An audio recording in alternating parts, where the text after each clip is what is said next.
I would say anybody in a leadership position, above all things, needs to do this if they want to win. Welcome to the Leadership Table podcast with Chad and Danielle Reyes. Today, we're so excited to have two of our friends, two amazing leaders that are making an amazing impact in people's lives. We have Steve Hannett with us. Steve is the pastor of Abundant Grace Church in Rutherford, New Jersey, and also the Gospel Mission Network. And Patrick Francis leads our Leadership Table movement. So we're excited to have both of you guys with us. Danielle and I, we love you guys. We love your leadership. You guys have impacted so many, and we're just excited to have a conversation around leadership and the impact that it's making in people's lives. Yeah. Let's So go. thankful to be with you guys today. Happy to be here. Yeah, we're excited to have both of you. Steve, I'd love maybe for our audience just to kind of hear a little bit about your story. I mean, I love the whole part of, when you had cancer. I would love for them to hear that and then walk them through that journey. Maybe we can start there and we'll jump into the conversation.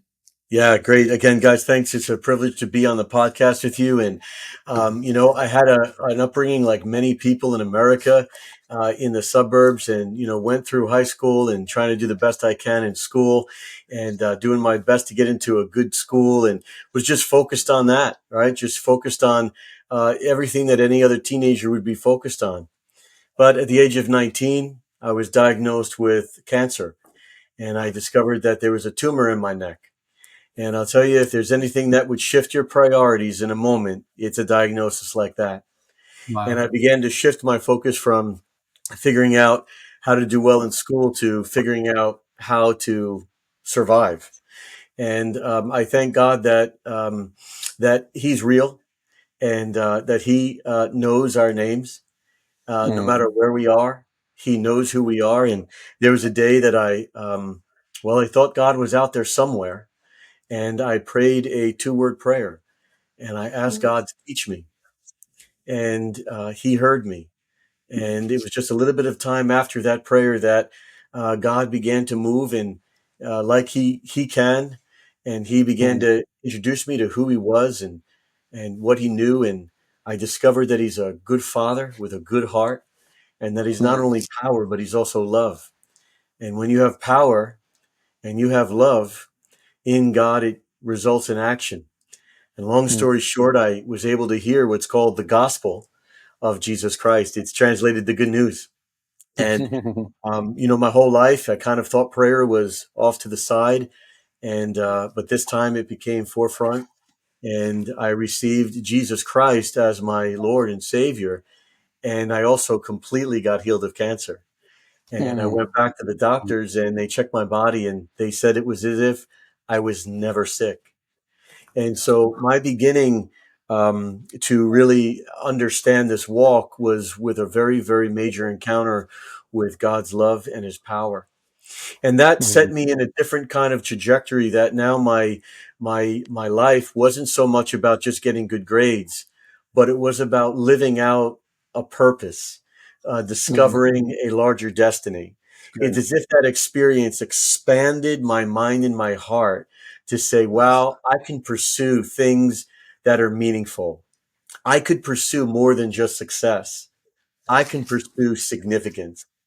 And it began to increase my heart to be able to study at a new level. That led me into being recruited by a major technology company that at that time was in 190 countries. And it was in that experience that I kind of had to start at the bottom, but I worked my way up and learned a lot. And it eventually led me to a position where I was in a consultative role with Fortune 500 companies, sitting with C-level executives and problem solving in their corporations and learning their businesses, their people, their processes, and their technology. It was an amazing experience that I really, really loved. But I knew that that particular role was only temporary. There was still a tug in my heart to pursue the ultimate destiny that God had. And that led me eventually to be able to start a church, to be able to help others grow and learn about God's promises in a very real, authentic way, and then also start a nonprofit. And so now I currently lead two nonprofits and leading teams and developing organizational vision, direction, strategies, and execution, and really thrilled at the merger of skills in the business world, in the for-profit world, merging and being deployed now in my space of the nonprofit world. So it's been an exciting journey and glad to be on it. Wow, that's amazing. Incredible. Amazing, amazing. Hey, so why don't you share with our audience a little bit of what you learned in corporate America, and then how does that apply with what you're doing in church and also in the Gospel Mission Network? Those leadership principles that are transferable, whether you're in the church world or you're in the marketplace. Yeah, part of the journey in the corporate world was that because I started at a lower position, you're kind of really following what people tell you to do. But as I began to grow and my influence began to increase, and eventually I was taking care of a Northeast region, and I was responsible for, a large amount of money in the region. And all of a sudden, you have to think about issues that you would never think about as a first line employee.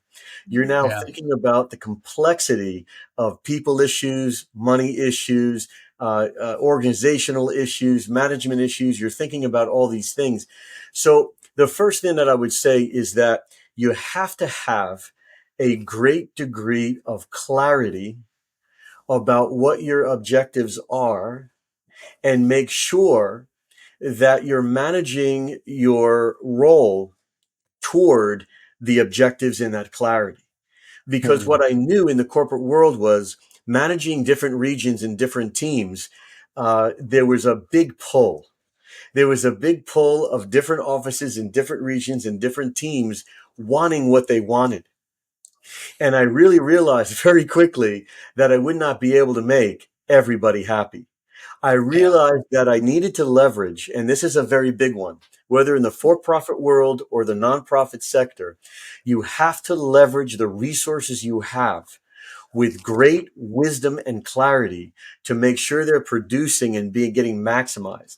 Because in the for-profit world, you can't extend expenses beyond what's budgeted. You have to reach your objectives with what you don't think is enough. And that drove creativity. That drove a demand on building strategies. That was now no longer, what am I supposed to do? It was, how can I do that? And then even further, how can I do that in the set of challenging situations in the marketplace that I have to overcome?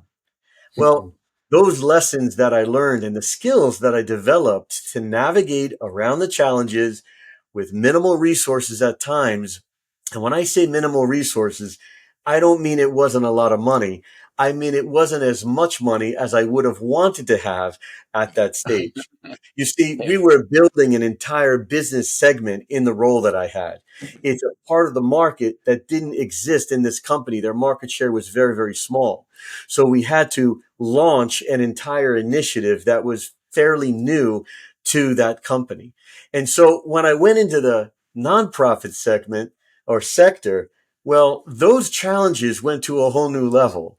Now the resources were limited on a whole nother scale.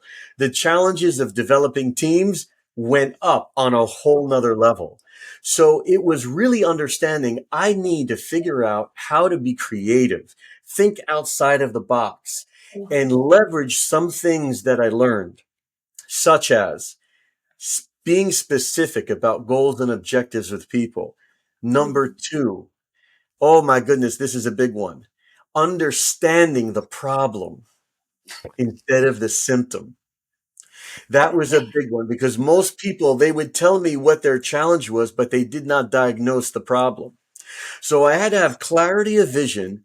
I had to have clarity of the problems that needed to shift. And the third one I'll say is I discovered that relational capital was the most valuable asset that I had in both for-profit and nonprofit sectors. That it was the people and my relationship with them and the synergy that we would try to create to be able to achieve an objective. That I discovered is the same no matter what sphere of leadership we're in. We're not leading numbers. We're not leading data. We're not leading just specific KPIs or, key performance indicators. We're leading people. And Yeah, that I believe is one of the top lessons that I learned that to this day I'm so focused on. that's great. Steve, you had answered 3 questions that were on our page, all in that. What we could just end here. I mean, that was just that covered Uh, everything. No, so grateful for your story, and I want to start to bring in Patrick too, because Patrick's also in the business world and also serves at his church too. So, Patrick, can you share anything too that can relate? I know you were like bopping your head in. Yeah, that was some great insight there from Pastor Steve. And one of the things that you learn about, just not just in the church world, but I mean any space you operate in the business world, is that how important relationships are. Mhm. I think always say that life moves at the speed of your relationship. The vision moves at the speed of your relationship. So, just how important that part of your leadership is, that you're building relationship with the people you're working. And remember that, just also just your relationship skills, your communication skills, and just always remember that on the other side of your word, I always say, it's on the other side of your word is a person, Mhm. and your words will either lift them, or deflate them, right? So I think that that's a big thing that I've learned in both the church space and in the business world, that how important relationships are, and how important it is for you to really communicate well to people, and communicate with empathy. And then sometimes we think that empathy and communicating with emotion mean that you're being soft on people. I don't think that's what it is. It means that you understand the value of people. And like Chad in his book says, you got to value people, right? You got to value people. And so just constantly invest in people, through good relationships, and just the power of just communication. So just jumping on what where Steve left off, just that's so important. But just leading, especially in the church space, just how important those two skills are in navigating, because you're working with volunteer staff a Yep. lot of the times. And I heard John Maxwell said you haven't really earned your leadership stripes until you really led volunteers, right? Because it's a Yeah, different that's true. it's a different level of leading. So just having the opportunity to lead them, and see value in them, and speak to that value, and just see them rise to their next level is really, I believe that that's a job well done as a leader. Yeah. One of the things that Danielle and I love about both of you guys, and both of you have alluded to it, is your love for people and wanting to invest in people and develop people so they can grow and reach their potential.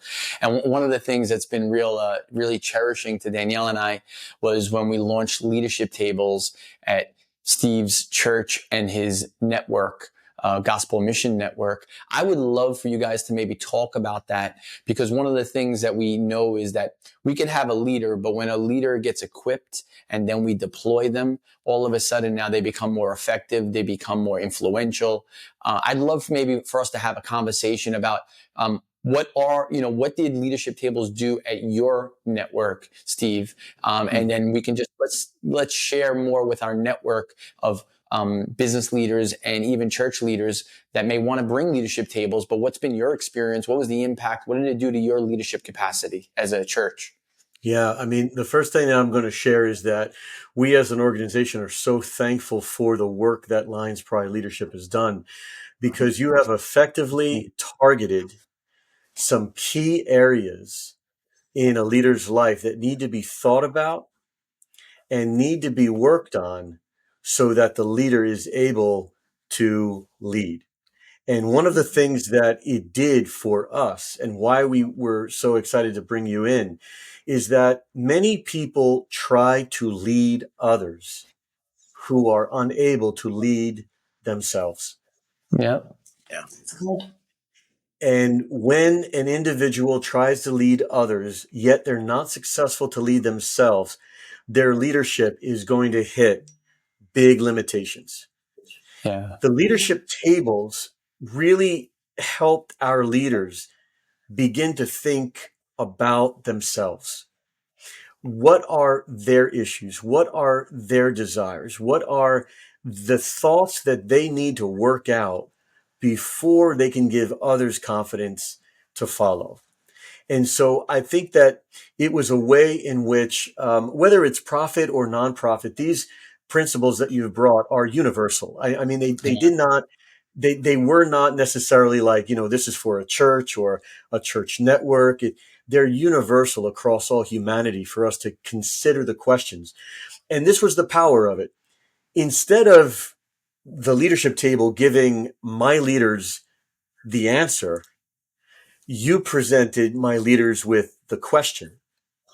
Mm. And it did two things. The answer reveals where they are, it reveals what they need to work on, and it reveals it not only to me, but it reveals it to themselves. Yeah. So I would say that every one of the 10 key topics that we went over were very much like spark plugs that start a thinking process that leads to the entire engine. And so that's the first point that I would say, that it helps them to understand themselves. Secondly, it helped them to appreciate what the people that they lead are going through. Mm. So I think it opened up their eyes that of how to coach or help someone else through the same thinking process. And eventually it leads to, when done properly, a one-mindedness, not only between two individuals, but among teams and within an entire organization. And Mm. that is one of the major things that it has benefited our leaders uh, in the tables.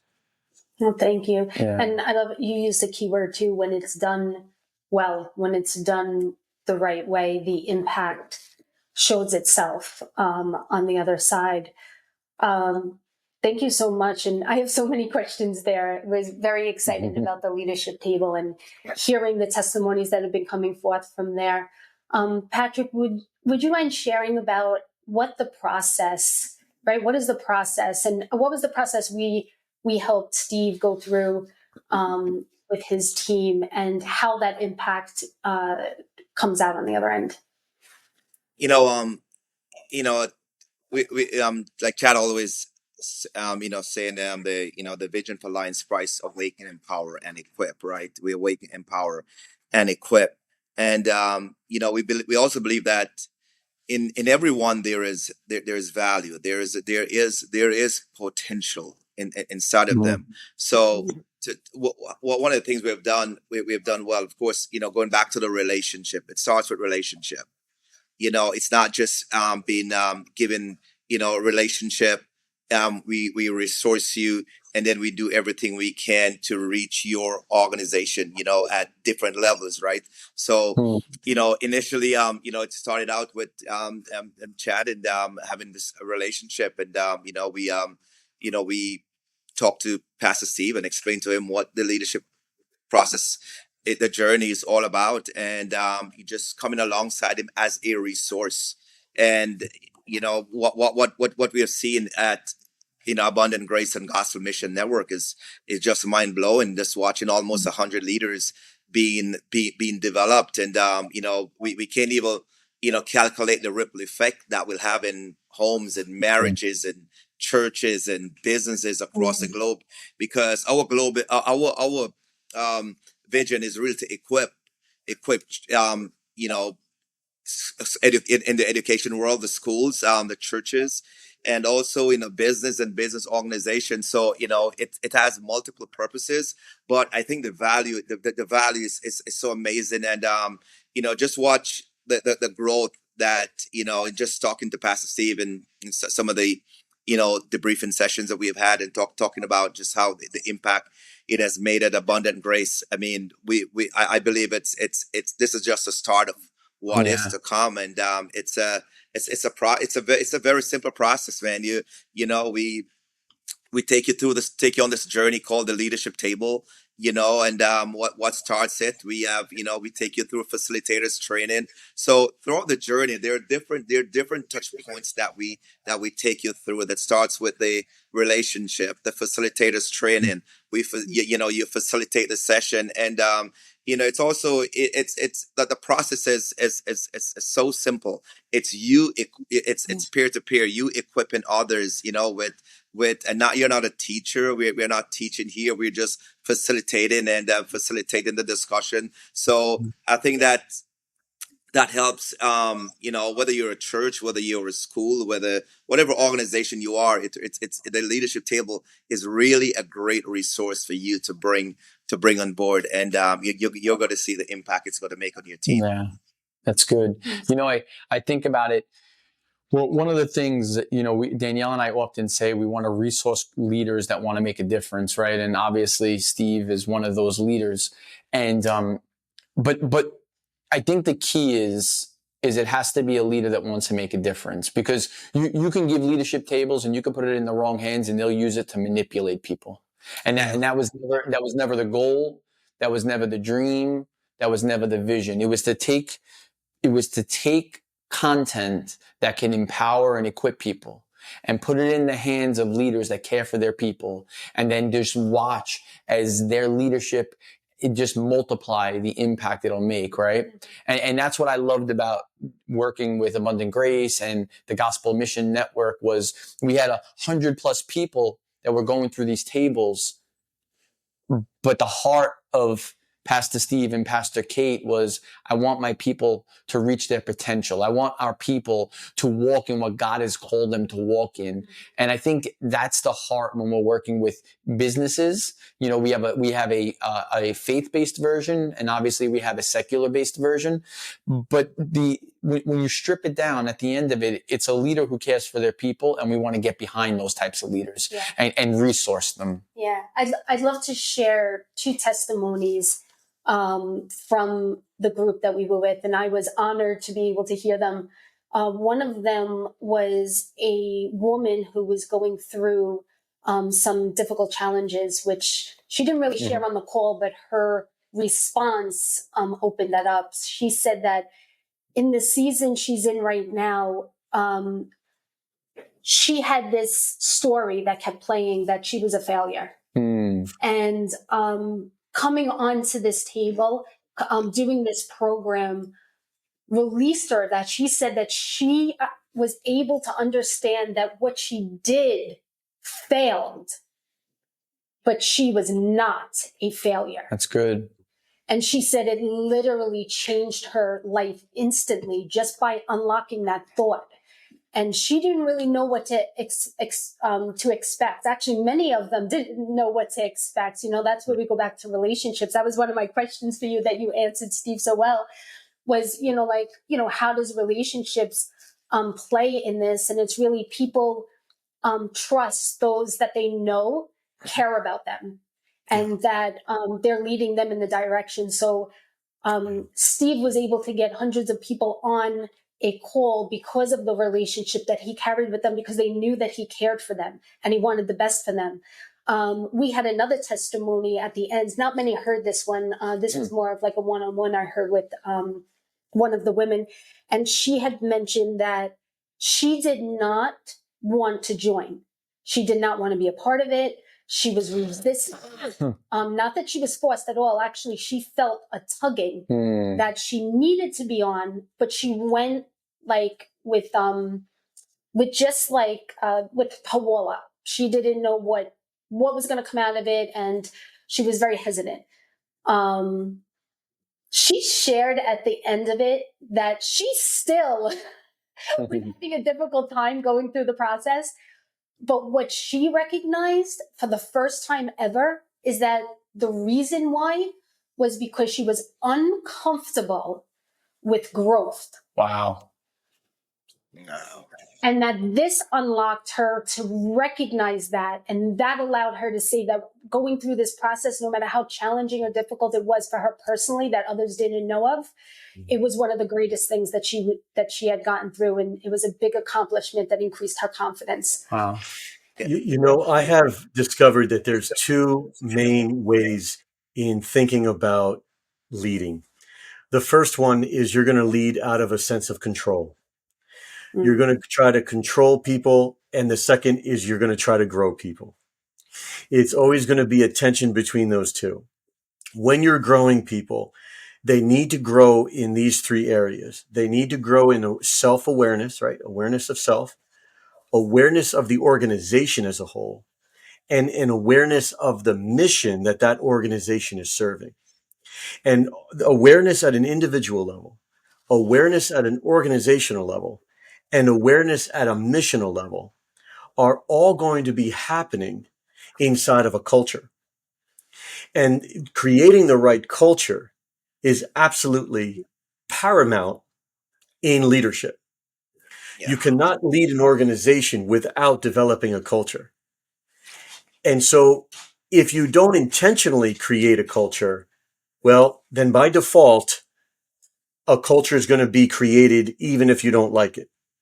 Yeah. When you bring up this idea of the fear of growth, and I was actually going to let you know that the session that was talking about overcoming your fears, and it was like, you know, getting a return on your failures, Mm. that changes a cultural atmosphere, and Yep. it creates the whole leadership table did this. It starts to shift and correct any unhealthy cultural elements and put us toward a correct trajectory. When employees or members of an organization are afraid of growth, they're often kind of revealing they're afraid of getting in trouble. They're afraid of Mm. not being accepted. And then you'll start to have really good maintenance employees and you won't develop a culture of leaders. For example, one of our core values in our organizations is risk. We actually adopted it as a core value because we want our people to feel comfortable to take risks. In other words, go for it. Have a new idea. Think outside of the box. Let creativity flow. And this is Mm. where companies are going to break through.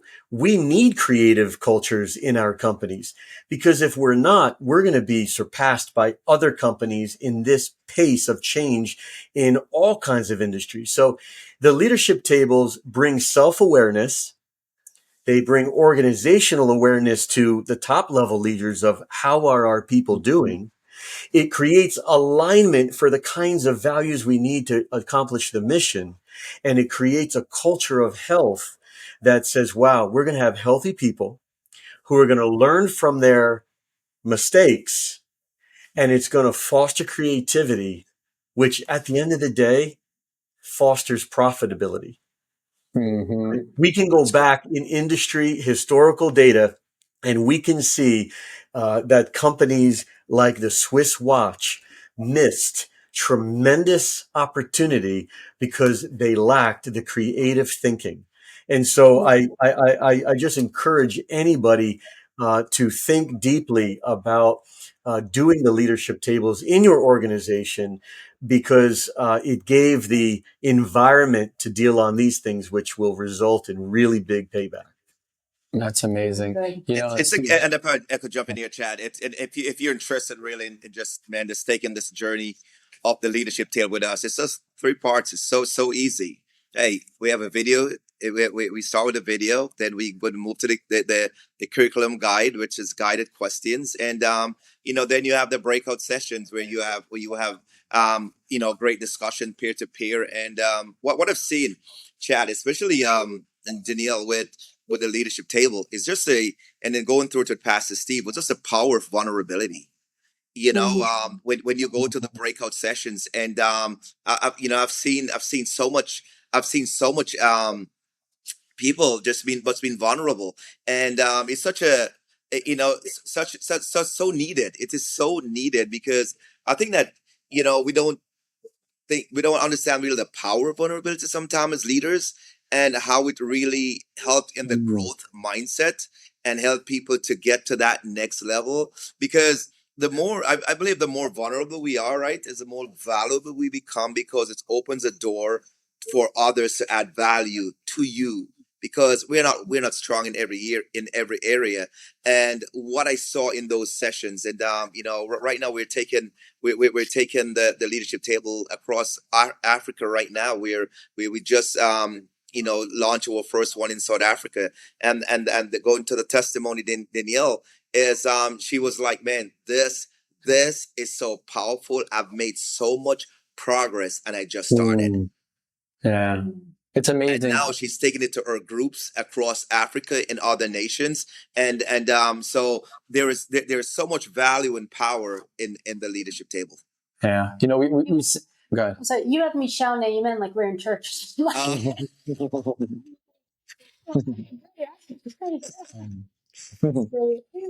We say often that mature leaders have mature conversations. And I think the greatest thing that the leadership table does, and I saw it, Steve, with your network, and I've seen it with all these other organizations that we're doing, is it gives people the environment to have mature conversations. Because I think we're living in a world right now that is tired of facades. They're tired of the masks, the Halloween masks that are behind it is not that person. And really what the leadership table does is it allows people to have mature conversations around things that matter. Things that are gonna last and stand the test of time. Yeah, it's designed, just as you guys were sharing, it's designed to create a safe space. And those 10 sessions, usually people do week to week, and it lasts about an hour, and you have about 4 to 6 people around a table. You could have hundreds doing it at the same time, but broken up into these smaller groups. Yes. You create a safe space for them. And the way that the program is designed too is, and when by the time we get to failure, we've already gone through like, well, are your intentions good? Yeah. Like, what is your role versus identity? Are you holding on? Do you think you're a failure because that has become your identity? And then failure. So there's an intentional journey of building that trust and that safe space around the table where people get to become vulnerable. And that's where you're right, Patrick. Like, that's where, everything just, people feel.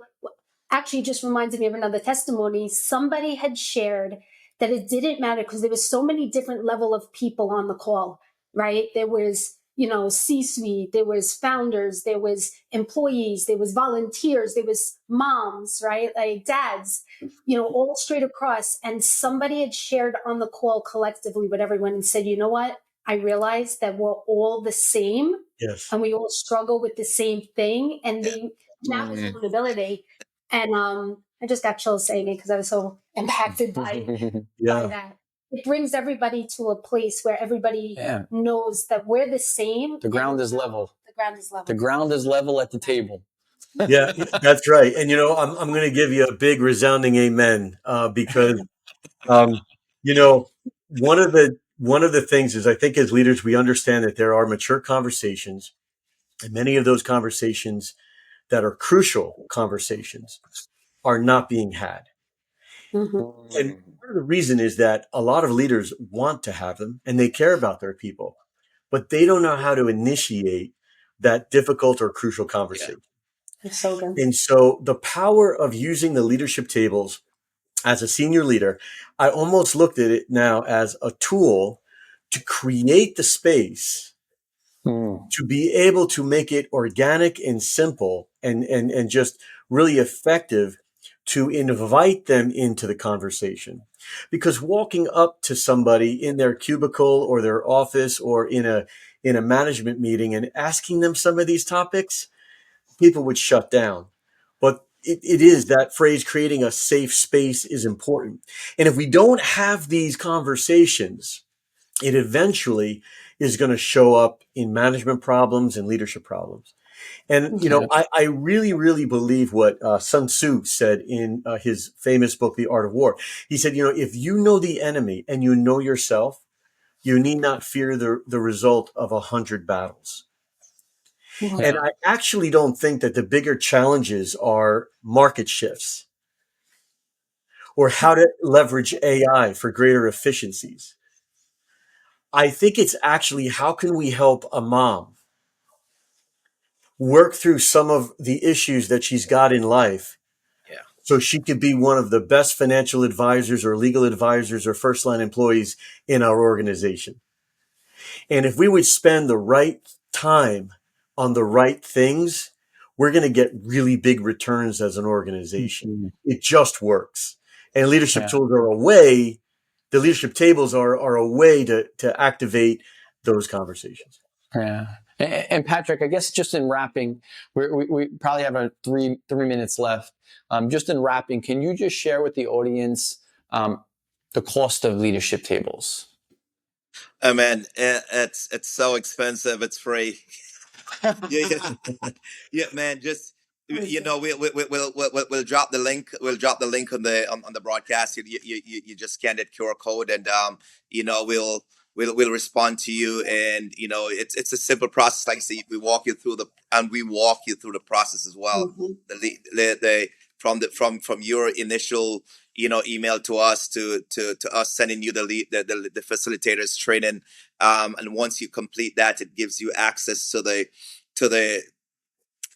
all 10 weeks of videos, 10 weeks of curriculum, and you just take your team, you just walk your team through it, and I promise you this, you're going to see a lot of potential being awakened over the next Mhm. 10 weeks, whichever way you choose to do it, Mhm. but you're going to see a lot of potential being awakened. And Chad, I leave with this, Chad, that I think the greatest thing we can do for another person is really to awaken what's inside of them. Mm-hmm. Agreed. Agree. Yeah. Unfortunately, we live in a world right now that most people live in someone else's dream. Mhm. Wow. We're living in a world that most people are more focused on the hamster and the race in the cage than we are on actually doing something and making our life meaningful. And, I know Danielle, and my heart is to just release potential. And I know your guys is the same thing. Release something that's inside of people for them to reach what they were designed to do, to reach their potential, not put a lid on it. And one of the last things I'll say, and then I want to just give it to Pastor Steve so he can wrap up with one word of wisdom before we wrap up, is this: everything in life is a leadership issue. Marriages that are falling apart is a leadership issue. Yeah. Churches that are falling apart is a leadership issue. Businesses that are falling apart is a leadership issue. Nations that are falling apart is a leadership issue. Communities that are falling apart is a leadership issue. Every issue that we have in life is a leadership issue. And if people can develop their leadership ability, we can solve problems. And that's the reason why we started leadership tables, because there's real problems that have real solutions. But the thing is we can't have fake conversations. We got to have mature conversations. And that's what a leadership table does. Patrick said it before, and I think Steve, you even said it's inviting people to the table. Yep. When we get to when we have this, allows you to invite the people around the table, so they could start to have that conversation. That's good. So, Pastor Steve, any parting wisdom words for our audience? I would say anybody in a leadership position, above all things, needs to do this if they want to win. They need to care about their people more than anything else in an organization. Mm-hmm. They even need to care about their people more than profits. Yeah. They need to care about their people more than the things that they've often been told they need to care about. And if they put their people and the care of their people first, they are going to see amazing dividends for that. Because people, at the end of the day, I don't think they give their sweat and their blood for profitability. But I do think that they give their lives and their sweat for something that's bigger than that. And this happens in the military. Somewhere along the line, they're not fighting for the country. They're fighting to protect their brother on their left and on their right. When organizations come around a good vision and they come around it doing it together, and they know that they have a leader that will sacrifice for them, who will be in the trenches with them and cares enough to take the time to give them a leadership table and work through the process, they're going to find that those people are going to give a whole lot more than they were ever asked to give. Yeah, that's good. That's good. Well, I know from Danielle and I, we want to thank you for being on today's Leadership Table podcast. Pastor Steve, Patrick, thank you guys for your wisdom, your knowledge, your heart for serving and making a difference in people's lives. And listen, hey, like, share, comment. All I can tell you is this, is that the Leadership Table podcast is where mature leaders have mature conversations. Keep coming to the table and keep getting equipped. Hey, thank you for being on this journey. God bless you. And until next session, we'll see you then. See you then. You're listening to the Leadership Table. I am so excited that you've joined us. Hey, listen, you want to join us in future episodes where we're going to invite some of our greatest friends, some of the greatest leaders we know, to share all about their leadership journeys and just add tremendous value to you and your teams. Hey, listen, drop a comment below on your biggest takeaway, what is impacting you the most. Like it. Share it with those people that you know need to hear this message. And subscribe. And hey, listen, turn on the notifications. I just want to thank you because you are making a difference. As you help us, we help you. And we just divide the work and multiply the impact. My friend, thank you for joining us on the Leadership Table.